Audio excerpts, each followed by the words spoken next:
तो जिस समय धमाका हुआ मैं स्टैंडिंग पोजीशन गेट के करीब खड़ा था। तो उस टाइम पे जब एकाएक धमाका हुआ मुझे लगा कि मेरे फ़ोन की बैटरी उड़ गई, क्योंकि मैं तभी बात कर रहा था मेरे ग्रैंडसन से। ज़्यादा हमको पता नहीं चला, पता कब चला जब हमको लोगों ने उस सबके बीच में से निकाला। सबसे हमारे ऊपर जितने लोग गिरे थे उनको निकाला, फिर हमको। मतलब आप लाशों के नीचे दबे हुए थे? हाँ, उसके नीचे दबा था, डेड बॉडी के नीचे दबा, कुछ घायलों के नीचे। 11 जुलाई मुंबई ट्रेन धमाके को लेकर के बॉम्बे हाईकोर्ट ने जो फैसला सुनाया है उस पर बातचीत करने के लिए इस वक्त मेरे साथ बम धमाकों के एक जीवित गवाह प्रभाकर मिश्रा जी हैं। प्रभाकर जी के बारे में मैं आपको बता दूं तो ये उस वक्त गुरु पूर्णिमा की वो एक शाम थी जो आखिर एक दर्दनाक खौफनाक जो है वो शाम में तब्दील हो गई। उस शाम मिश्रा जी जो हैं उन्होंने ग्रैंड रोड से ट्रेन पकड़ी, चर्च गेट से जो ट्रेन छूटी थी विरार फास्ट ये ट्रेन थी, और जैसे ही ट्रेन माटुंगा क्रॉस हुई ज़ोरदार धमाका हुआ। मिश्रा जी, धमाका जब हुआ आप उसी फर्स्ट क्लास में थे जिस फर्स्ट क्लास के डिब्बे में ये धमाका हुआ, आप कहाँ खड़े थे और फिर आपने जो कुछ मंजर देखा क्या आप उसे आंखों बयान कर सकते? जरूर। जिस समय धमाका हुआ मैं स्टैंडिंग पोजीशन गेट के करीब खड़ा था, इसलिए कि दहिसर में हमको उतरना है। अदरवाइज दहिसर में उतरने वाले को तकलीफ़ देती थी, चढ़ने वाले भी होते हैं। तो मैं जब ट्रेन में चढ़ा ग्राउंड रोड में तो दूसरे तीसरे नंबर पे था, लेकिन कुछ लोग जब बॉम्बे सेंट्रल दादर में आए हमको धक्का दे के बीच में कर दिए। तो उस टाइम पे जब एकाएक धमाका हुआ मुझे लगा कि मेरे फ़ोन की बैटरी उड़ गई, क्योंकि मैं तभी बात कर रहा था मेरे ग्रैंडसन से। चल के गुरु पूर्णिमा का अवसर है, जा कर के घर पे गुरु जी का अपना आशीर्वाद लूँगा। और इसके बाद ज़्यादा हमको पता नहीं चला, पता कब चला जब हमको लोगों ने उस सबके बीच में से निकाला। सबसे हमारे ऊपर जितने लोग गिरे थे उनको निकाला, फिर हमको। मतलब आप लाशों के नीचे दबे हुए थे? हाँ, उसके नीचे दबा था, डेड बॉडी के नीचे दबा, कुछ घायलों के नीचे। तो मेरा नंबर बाद में आया निकालने में, ऐसा हमको लगा। पता चला कि मेरे हाथ से खून बह रहा है, कान से बह रहा है, आँखों से बह रहा है, ये सब कट गए थे, जल गए थे। बाद पता चला कान के पर्दे फट गए थे। ऐसा लग रहा था जैसे हमारे कान में इंजन चल रहा है। हमको ला कर के रोड पे लोगों ने टैक्सी में डाल दिया। टैक्सी ड्राइवर पूछता है कहाँ ले चले, गवर्नमेंट हॉस्पिटल, यानी वहाँ पर KEM है, यहाँ पर ये जो भी नियरेस्ट। पता नहीं सेंस मेरा काम किया कि गवर्नमेंट हॉस्पिटल में शायद हमारा इलाज न हो पाए, क्योंकि उनका करेंगे जो हमसे ज़्यादा घायल है। हमने उसको डायरेक्ट किया, लिख करके दहिसर ले चलो और ये मेरे बेटे का नंबर है, इन्फॉर्म कर दो। उसने वैसा ही किया। यहाँ पर बाद में पता चला मेरी वाइफ घबरा गई। एक तो डायबिटिक हार्ट की पेशेंट, उसका लगता हार्ट अटैक हो जाएगा कि टैक्सी ड्राइवर क्यों फ़ोन कर रहा है, वो क्यों नहीं कर रहे हैं। तो उस वक्त काफ़ी ज़्यादा खौफनाक मंजर आपने देखा होगा, डब्बे जो है उसके लोहे पतरे सब उखड़ गए होंगे। सब उखड़ गए, सारी डेड बॉडी को निकाला जा रहा था, उनको रखा जा रहा था, ऐसे ऐसे स्ट्रेचर पर बाहर निकाल रहे थे। और चारों तरफ खून खून, ब्लड, यही सब बिखरे हुए थे। आज तकरीबन 2 दशक हो गया, लेकिन आपको एक एक तस्वीर याद है? याद रह के अभी 11 जुलाई थोड़े दिन हुआ बीता है, आज 21 है ना, 10 दिन पहले। वो जब 11 जुलाई आती है फिर से हमको वही का वही सीन याद आता रहता है, याद आ जाता है।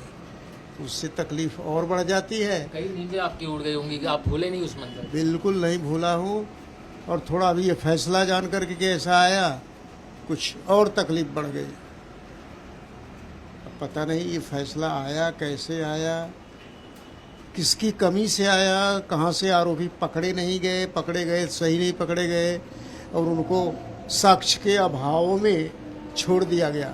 वो साक्ष्य कौन था, साक्षी देने वाला कौन था? जो बचे हुए थे वो थे, या जो चले गए ऊपर चले गए? किसकी साक्षी चाहिए था कोर्ट को, ये मेरी समझ में नहीं आ रहा है। 19 साल बाद भी आपको इंसाफ नहीं मिला, इसको लेकर के मन कितना ज़्यादा जो है वो दर्द में है, गुस्से में है, आक्रोश, क्या कुछ चल रहा है? बिल्कुल दर्द में है। और गुस्सा करके भी अब क्या करेंगे, उतने साल बाद कितने लोग चले गए, हम तो कुछ और 10 साल का जीवन पा गए हैं अभी तक। कौन जिम्मेदार लगता है आपको इस फेलियर के पीछे?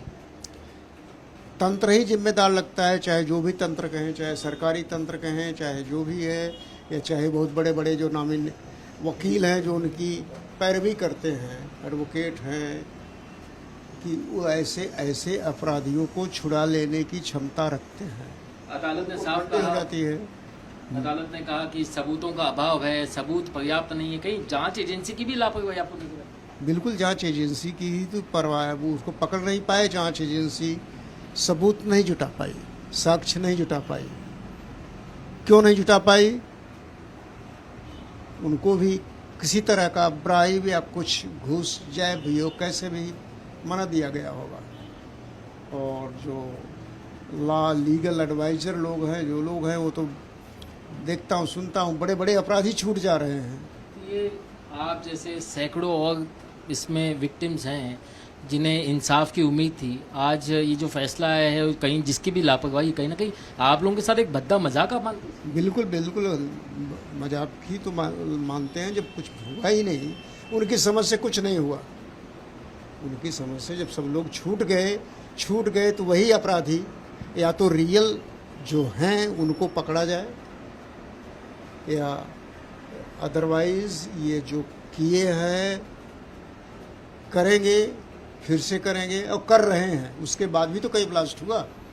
आज गुस्सा आपको उन लोगों पर भी होगा जिन्होंने इसको अंजाम दिया, और आज गुस्सा उन लोगों पे भी होगा जो इनको साबित नहीं कर पाए। जांच एजेंसी पे हुआ, जो साक्ष्य नहीं जुटा पाए उन पर हुआ, और कुछ बड़े बड़े जो लीगल एड देने वाले हैं ऐसे अपराधियों को, उन पर भी हुआ। अब क्या मांग है आपकी? क्या उम्मीद? क्या उम्मीद यही है कि रियल अपराधी जो है उनको पकड़ा जाए।